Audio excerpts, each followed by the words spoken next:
کرام،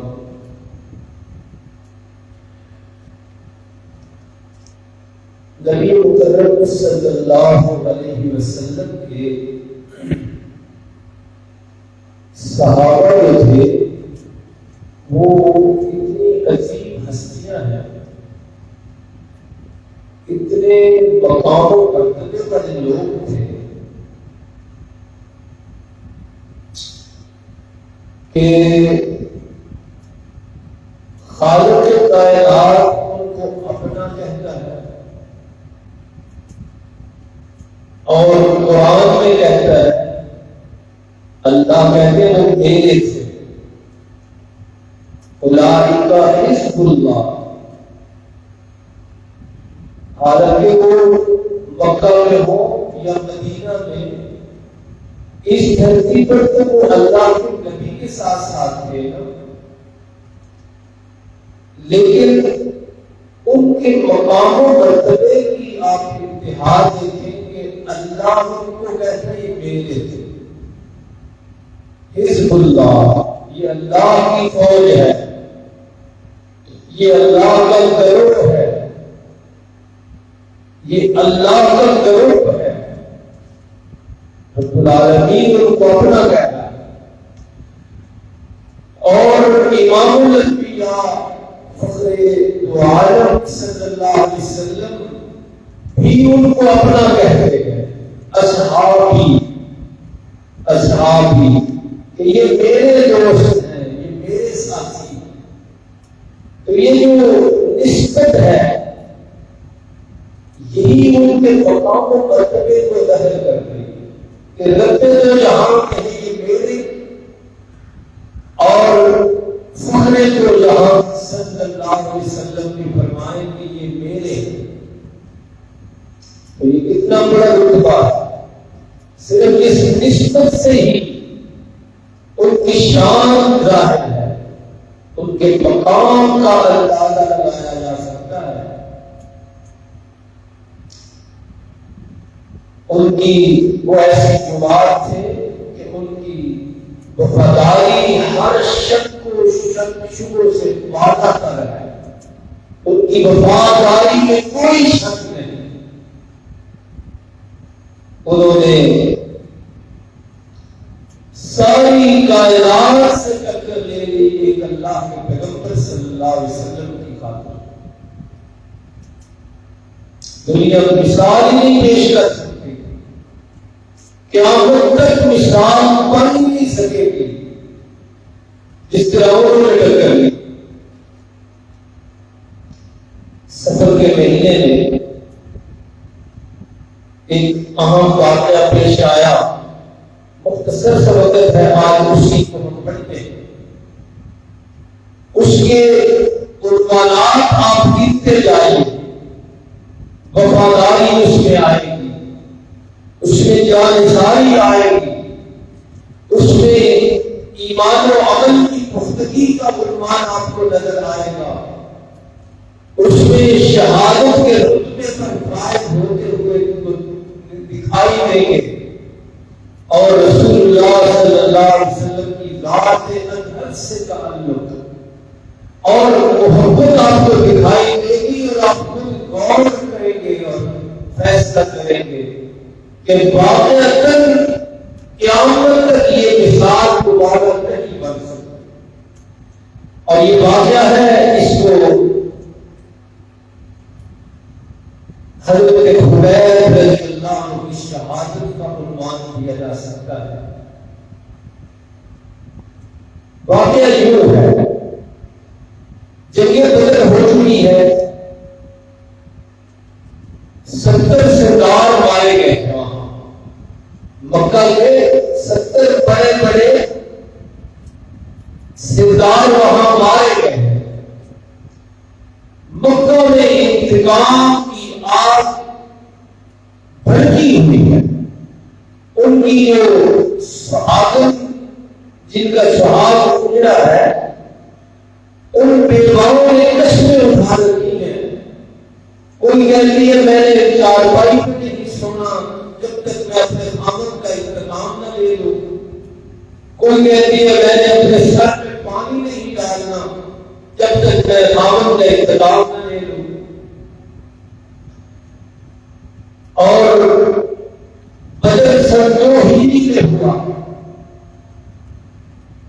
تو کئی سال تک مکہ میں انتقام اور افسوس کی فضا بنی رہی، ماتم کی فضا بنی رہی۔ سن 4 ہجری آ گیا، یعنی ہجرت کا 4تھا سال۔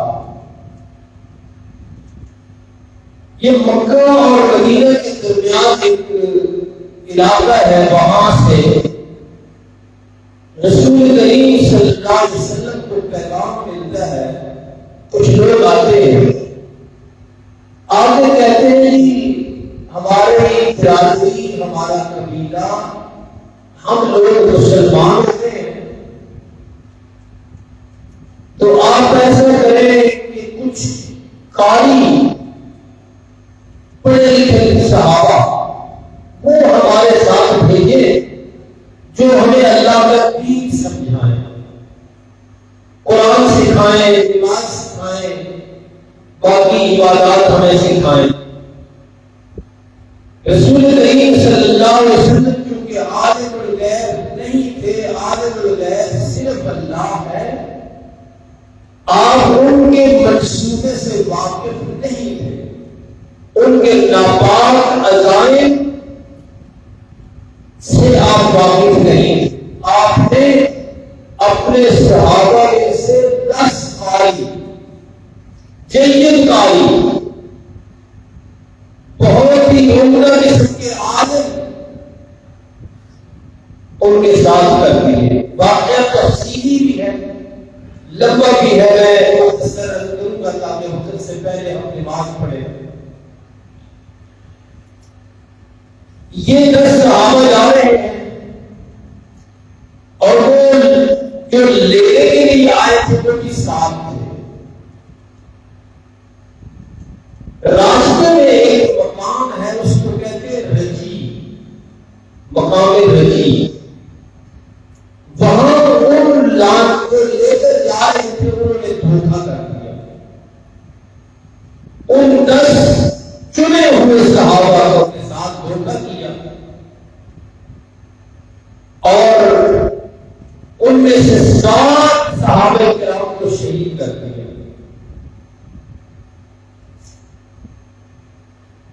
تین صحابہ کرام بچے، حضرت خبیب بن عدی رضی اللہ عنہ، حضرت زید بن دسنہ رضی اللہ عنہ اور غالباً حضرت عبداللہ بن طارق، یہ 3 صحابی بچ گئے۔ اور وہ بھی اس طرح کے یہ ایک پہاڑ بن جائے، باقی 7 جام شہادت نوش کرتے اور یہ 3 اوپر چلے۔ ان دھوکے بازوں نے جو لے کے جا رہے تھے ان سے پھر دھوکہ کیا، انہیں کہنے لگے کہ ہم آپ تمہیں نا امان دیتے ہیں، پناہ دیتے ہیں، قسمیں اٹھائیں کہ تم ہماری پناہ میں ہو، واپس آ جاؤ، ہم تمہیں کچھ نہیں کہیں۔ ان کی قسموں پر اور ان کی باتوں پر یہ تینوں صحابی نیچے تشریف لائے۔ جیسے ہی یہ تشریف لائے، انہوں نے وہ کمان کی کاؤنٹ ہوتی ہے جس کے ساتھ تیر پیچھے کو کھینچتے ہیں، اس کے ساتھ ان کے بازو پیچھے باندھنا شروع کر دیے۔ حضرت خبیب کے بھی باندھ دیے، حضرت زید رضی اللہ عنہ کے بھی باندھ دیے۔ جب یہ کام کر رہے تھے تو حضرت عبداللہ بن طارق رضی اللہ عنہ نے فرمایا کہ یہ پہلا تمہاری زبان کی جو زبانی ہے، یہ وعدہ خلافی ہے تمہاری پہلی، امان اس طرح دیتے۔ تو فرمانے لگے میں کسی کافر کی طرح میں نہیں آتا، میں لڑوں گا جب تک میں لڑا، جب تک زندہ رہا۔ چنانچہ ان کے ساتھ، کافروں کے ساتھ اکیلے لڑتے ہوئے یہ بھی شہید ہو گئے۔ 2 صحابی بچ گئے، حضرت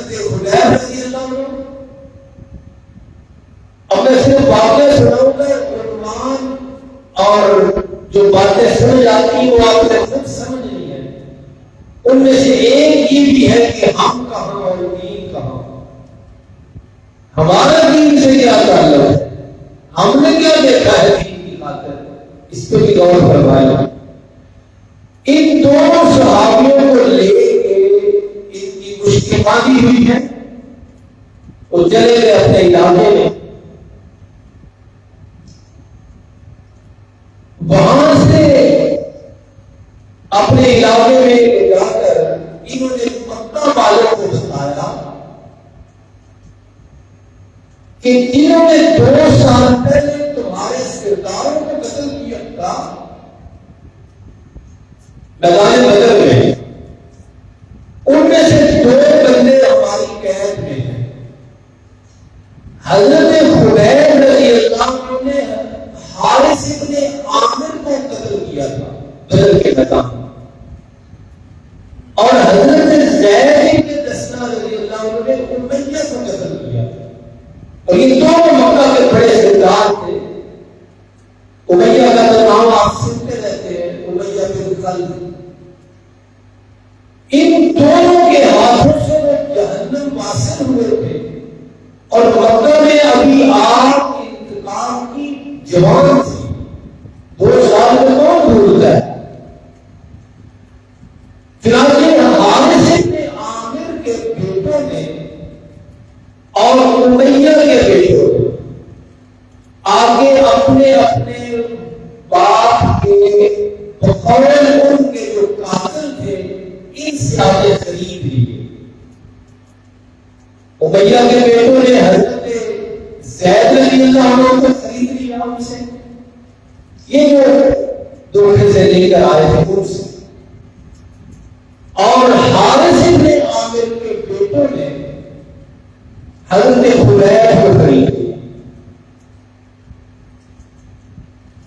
اب ان کا نبی پاک سے تعلق دیکھیے, ان کی جانثاری دیکھیے, ان کی وفاداری دیکھیے.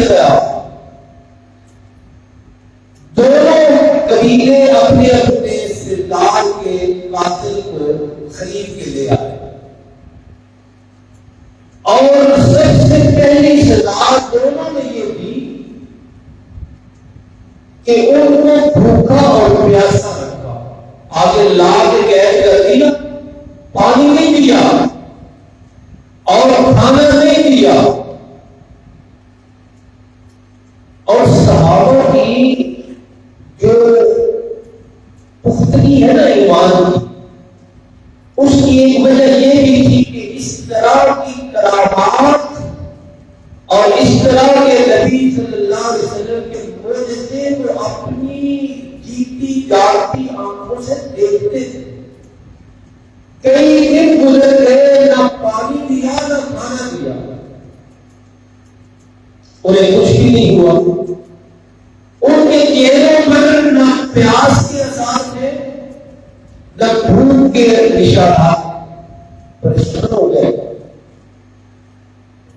پریشان ہو گئے کہ یہ کھاتے کدھر سے ہیں, پیتے کدھر سے ہیں, ہم نے تو گھروں میں قید رکھا ہوا تھا. تو انتقام کی آگ تو جل رہی تھی. سب سے پہلے حضرت زید رضی اللہ عنہ کو شہید کیا گیا. شہادت کا منظر دیکھیے, مکہ سے حضور حرم سے باہر لے گئے ان کو, اور وہاں سوئی گاڑی گئی, پھانسی کا پھندا تیار کیا گیا.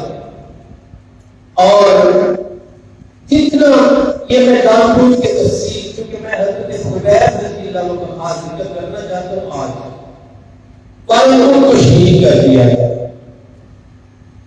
اور ان کا وہ جملہ البتہ ضرور ذکر کروں گا کہ شاید ہمارے ایمان میں بھی کوئی تازگی آئے.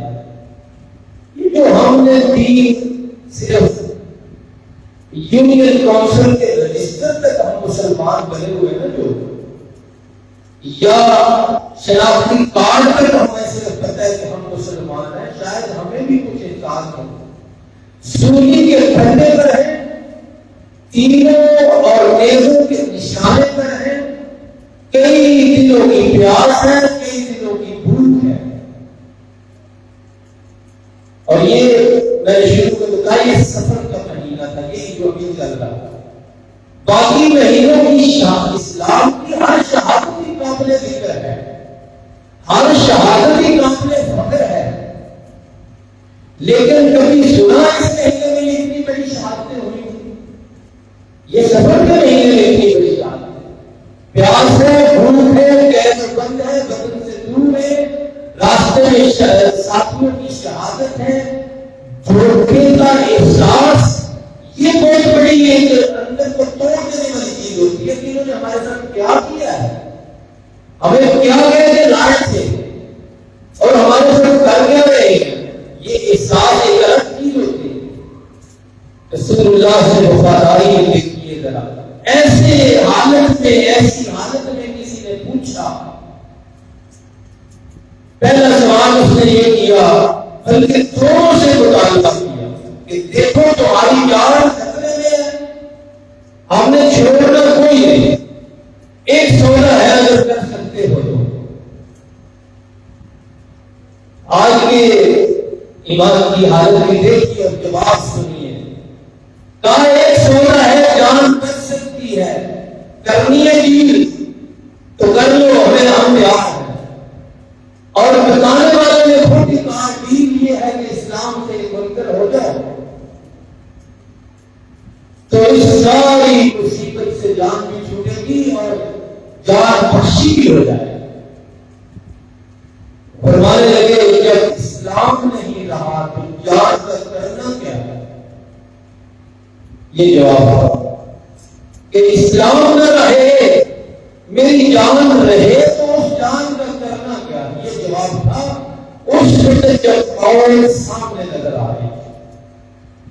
اور دوسرا سوال دونوں سے کیا گیا، اور اسی لیے تو اللہ نے کہا یہ میرے ہیں، رسول اللہ نے فرمایا یہ میرے ہیں، اس لیے کہا. یہ پھر کمالات. دوسرا سوال یہ تھا کہ کس تکلیف سے تو گزر رہا ہے زید، کیا تو پسند کرتا ہے کہ تیری جگہ محمد ہو صلی اللہ علیہ وسلم؟ کیسے وہ بھی ایمان کو پرکھتے تھے، وہ بھی وفاداریاں طے کرتے تھے، اور انہوں نے بھی وفاداریوں کے دو امتحان دیے کہ اللہ کہتے ہیں حزب اللہ یہ میرے، رسول اللہ فرماتے ہیں صحابی یہ میرے ہیں. تو یہ ایسے نہیں ملتے. تو حضرت زید سے اس نے پوچھا کہ جس تکلیف سے تم گزر رہا ہے تم پسند کرتا ہے کہ تجھے یہاں سے ہٹا دیا جائے اور تمہارے نبی کو یہاں لایا جائے؟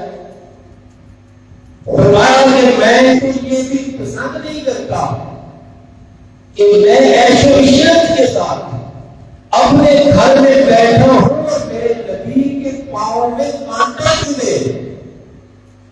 تو اتنی تکلیفوں کی بات کرتے ہیں نا کہ یہ تکلیفیں مجھ سے ہٹ جائے اور اللہ کے نبی پہ آ جائیں. مجھے پوچھتا ہے کہ تجھے پسند ہے؟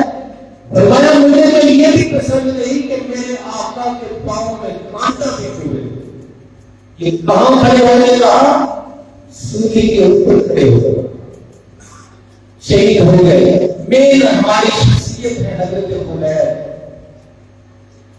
حضرت خلیل رضی اللہ عنہ قید و بند میں ہے اسی طرح، کوئی کھانا نہیں، کوئی پینا نہیں، بھوک ہے. حارث ابن عامر کے بیٹوں نے انہیں خریدا تھا اپنے باپ کا بدلہ لینے کے لیے. اسلام میں پختگی دیکھیے. بیوی ان کی کہتی ہے، اس کی بیوی جو لے کر آیا تھا کہتی ہے میں نے ایک دن دیکھا کہ آپ کے ہاتھ میں اسطرا ہے اور میرا چھوٹا بیٹا ان کی گود میں ہے، کھیلتے کھیلتے چلا گیا اور وہ اس سے پیار کرنے لگے. چھوٹا سا بیٹا کہتی میں گھبرا گئی اور پریشان ہو گئی کہ یہ جس طرح ہم نے ان کو عزیزیں دی ہوئی ہے میرے بیٹے کو ذبح ہی نہ کرتے. آج اسلامی احکامات توڑتے ہوئے ہمارے کان پر کیوں بھی نہیں لی، اللہ کے احکامات کی بغاوت کرتے ہوئے ہمیں پرواہ تک نہیں ہوتی، سوچ بھی نہیں آتی کہ اللہ کا کتنا بڑا حکم توڑ دیا، تکلیف میں ہے، قید میں ہے، بھوک ہے، پیاس ہے، وہ بھاگی دوڑ کے آئی، کیا کرنے لگے، فرمایا کچھ بھی نہیں، جواب سنیے اسلام پر گفتگی، فرمایا میرا اسلام مجھے ظالم کرنے سے روکتا ہے، میرا دین مجھے ظلم سے روکتا ہے، تو جو سوچ کے آئی ہے وہ کبھی بھی نہیں ہوگا، میرے دل میں بھی نہیں آیا کہ میں اس کو کوئی نقصان دوں، بچے پر ظلم کروں، یہ میرا دین مجھے نہیں سکھا، یہ جواب تھا۔ انہیں بھی ایک لایا گیا، حدود حرم سے باہر سولی پہ لٹکایا گیا زندہ، اور تیر آتے ہوئے اپنی آنکھوں سے دیکھتے تھے کہ جسم میں پیوست ہو رہے ہیں، اور نیزے ایسے لوگ رکھ کے کھڑے ہوتے تھے جسم پر، اور اتنے اس کی اپنی جسم کے اندر لے جاتے تھے، موت بالکل سامنے تھی۔ ان سے بھی وہی سوال ہوا کہ خدا پسند کرتے ہوئے کہ جس تکلیف سے تم گزر رہے ہو تمہیں ہٹا دیا جائے اور تمہارے محبوب کو یہاں لایا جائے۔ حضرت زید الگ شہید ہوئے ہیں، حضرت خبیب الگ شہید ہوئے ہیں، لیکن جواب ایک ہے، اور یہ سارے صحابہ کا جواب ہوتا تھا۔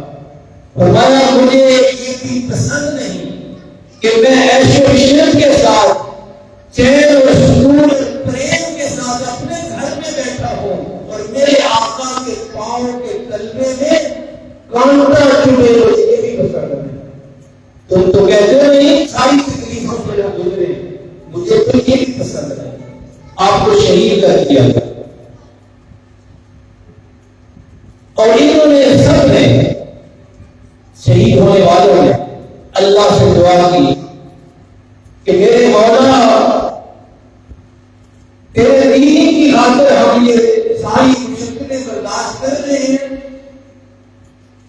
سچی محبت کی سچی بناوٹ نہیں تھی، ناروائی محبت نہیں تھی، سچیوں والی محبت نہیں تھی، سچی محبت تھی اللہ سے کہ یا اللہ ہمارے مال کی خبر ہمارے آقا کو دے دے۔ رسول اللہ صلی اللہ علیہ وسلم مدینہ میں ہے، وحی اتری، فرشتے نے آ کے خبر دی، رسول اللہ صلی اللہ علیہ وسلم نے صحابہ کو بتلایا کہ میرے صحابہ سے یہ سلوک ہوا ہے،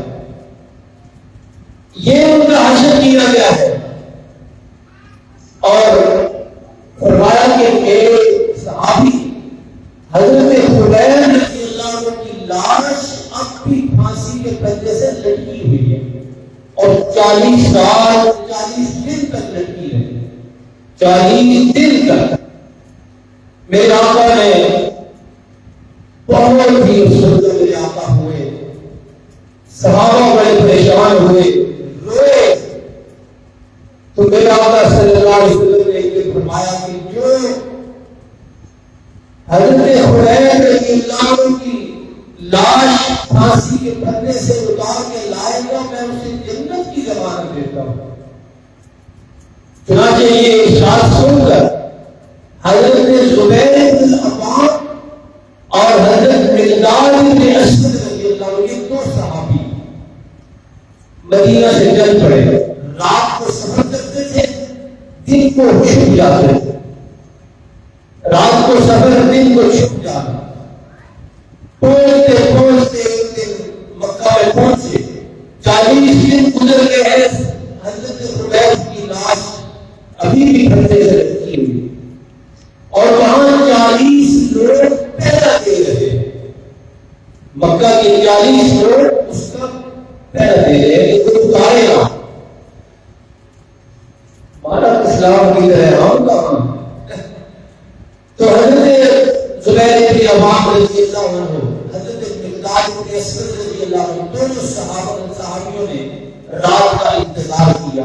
جیسے ہی رات ہوئی وہ سوئے ہوئے تھے، انہوں نے لاش اقدس، لاش مبارک پردے سے اتاری اور دونوں کہتے ہیں سچے صحابی کہ 40 دن گزرنے کے باوجود زخم بھی تازہ تھے اور خون بھی گرم تھا.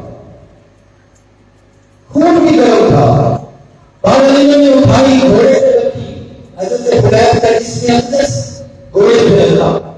جیسے ہی نکلے مکہ سے ان کو خبر ہو گئی. انہیں پہلے دار سوئے ہوئے تھے، سوئے ہوئے پہلے دار. ان کو خبر ہوئی، انہوں نے 70 آدمیوں کے ساتھ تعاقب کیا. 70 آدمیوں کے ساتھ تعاقب کیا. سوال کے طور پر بھی یاد رکھیے کہ حضرت خلیف کی قبر کہاں ہے. یہ سوال کی کئی دفعہ دینی سوال بنتا ہے کہ حضرت خلیف کی قبر کہاں ہے. انہوں نے کہا لاش ہمارے حوالے کرو. انہوں نے کہا نہیں حوالے کرو. تھوڑی بہت لڑائی جھگڑا جیسے ہوتا ہے وہ ہوا. حضرت زبیر کی عوام اور حضرت مقداد بن اسود رضی اللہ عنہ کو حضرت خلیف نے حضرت خلیف کا مقدس لاشیں زمین پر رکھا تھوڑا سا دور اور ان سے جھگڑا کرنے لگے. تو ان سے فرمانے لگے دیکھو ہم تو ہیں جنگل کے دو شیر، ہمارے ساتھ مقابلہ نہ کرو، ہمارا راستہ چھوڑو، ہمیں جانے دو. شاید انہوں نے اپنی آنکھوں سے کرامت دیکھ لی ہو. تو تمہارا جو مقصد ہے تم اپنا تلاش کرو. فرماتے ہیں کہ جیسے ہی وہ وہاں پہنچے تو ان کو لاش نہیں ملی. حضرت خلیف رضی اللہ عنہ کا جسم اقدس اللہ کے حکم سے زمین نے اپنے اندر دے دیا. اسی لیے آپ کو عربی میں آپ کا لقب ہے بدیع الارض. بدیع کا مطلب ہے نگلنا. نیچے جیسے لوہا ہم نیچے لے جاتے ہیں اس طرح. تو حضرت خلیف رضی اللہ عنہ کا لقب ہے بدیع الارض کہ آپ کی لاش اقدس جس میں اندر زمین نے اپنے اندر دے دیا. اللہ تعالیٰ کے حکم سے وہیں اللہ نے ان کی قبر بنا ملی نہیں لاش ہوئی. لیکن آپ ان کا انتقامی جذبہ دیکھیے کہ 40 دن تک دھندے سے لٹکا کے تھی، ان کی انتقامی آگ سرد نہیں ہوئی. اور ایک جیسے دوسرے صحابی کے ساتھ بھی اللہ نے بڑی کرامت والا معاملہ کیا، حضرت عبداللہ بن طارق کے ساتھ، کہ ان کی لاش بھی دینے کے لیے آئے تو اللہ نے شہد کی مکھیوں کی ڈیوٹی لگائی.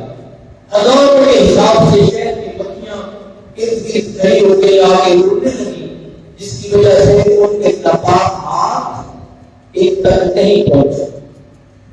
تو یہ ہے حضرت خلیف رضی اللہ عنہ. یہ مدینہ کے رہائشی تھے اور اس نتیجے سے ان کا تعلق تھا. اسی سفر میں ان کی یہ المناک شہادت کا واقعہ پیش آیا. اسلام کے ساتھ وابستگی دیکھیے، رسول اللہ صلی اللہ علیہ وسلم کے ساتھ وفاداری دیکھیے، آپ کے لیے کیا مثالی دیکھیے. ان کی یہی بات میں نے شروع میں عرض کی کہ ان کی یہی ادائیں تھیں، صحابہ کی یہی ادائیں تھیں کہ اللہ کہتے یہ تیرے ہیں، رسول اللہ کہتے یہ تیرے ہیں. اولئک حزب اللہ، اللہ کہتے ہیں اولئک حزب اللہ، یہ میری فوج ہے، یہ میرے گروہ ہے. اتنا مقام. اور رسول اللہ فرماتے ہیں اصحابی یہ میرے ساتھی ہیں، یہ میرے ساتھی. اللہ تعالیٰ ایک عظیم شخصیات کا درجات اور بلند فرمائے اور ان کے ساتھ ہمارے ایمان کو اور مضبوط بنائے. ان کی وفاداری ہر شک و شبہ سے بالا کر اور ان کی مثالی ایسی ہے کہ اس کی مثال قیامت تک نہیں مل سکتی. اور انہی کے نقش قدم پر چلنے کی ہم اللہ تعالیٰ ہمیں بھی توفیق دے.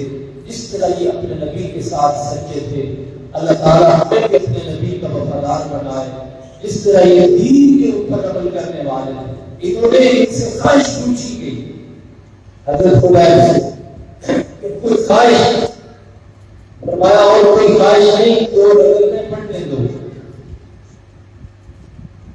پھانسی سے پہلے جو رگڑتے ہیں پڑھنے لگے۔